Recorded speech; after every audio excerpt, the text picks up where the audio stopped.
Hi everybody, my name is Alex and this is Travel Tidbits 8. And following on from yesterday, we are still in calendar and we're heading from Montreal to Ottawa, the city of government buildings and embassies.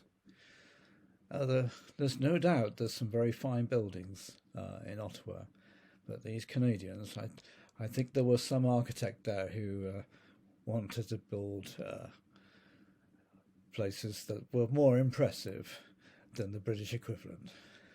Well, I guess in size they certainly were, and and who's going to complain when you're on holiday? We had a whistle-stop tour and a very pleasant but brief stay in Ottawa. A much more interesting time was to come up going to Toronto, a much bigger city, an airport close to the city centre. And what impressed me particularly was the CN Tower. Now, being young and bold, we decided that we definitely had to go up this thing, and it cost extra for there were two stages of the tower that you can go up, and we thought, well, we've come this far, we're going right to the top.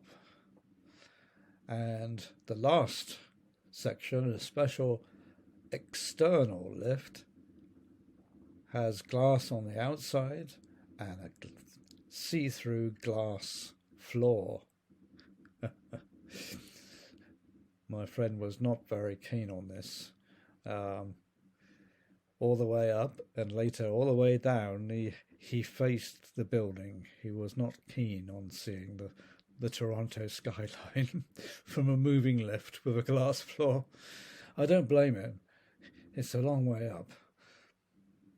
When we got to the top, not a large area to move around, but the views were absolutely stupendous.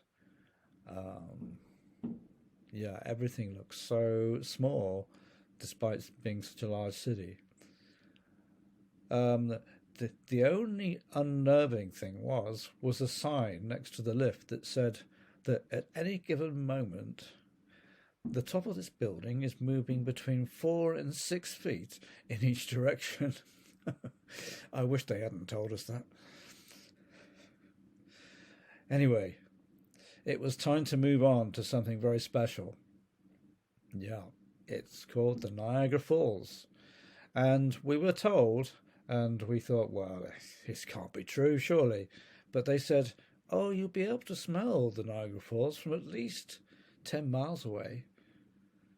Well, they weren't kidding, because even inside the bus, the smell of fresh water spray was incredibly strong. Yeah, nothing really prepares you for it. I mean, I've smelt, good clean mountain air, but water from so far away. And when you approach it, it's just like a massive mist of water pummeling over such a wide area. And well, the Canadians do say that the Canadian side of Niagara Falls is much more impressive than on the American side. But of course, I couldn't disagree, not with the Mountie stood next to me. The water, I've already mentioned it. My goodness. The volume, the noise. It's seriously impressive. All the colours, there's a constant rainbow. The car park sits not elevated, level with one side, and there is a tower you can go up, but we didn't bother.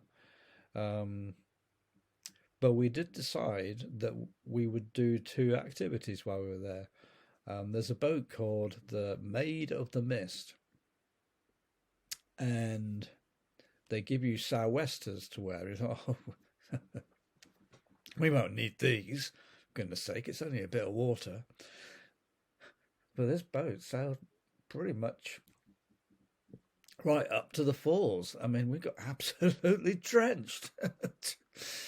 It was a good job they didn't get any nearer. It was incredible. I guess they've done it before. When we got off the boat, we had a chance to walk in some caves. I'm not sure whether they were artificial or they'd been made for a specific purpose, or they were just caves. I'm not sure, but you were allowed to walk behind them, and you couldn't hear anything. Absolutely deafening. The speed, the roar. Yeah, words don't seem to adequately describe how impressive a place it is. It's incredibly popular with visitors, but it didn't seem overly busy. You could see the Americans watching us, watching them. So yeah, a popular tourist spot. Well worth the trip for that. So this was the last part of Canada we would be in on this trip. So next we'd be heading back over the American border towards Washington, D.C. And we'll cover that tomorrow. See you later.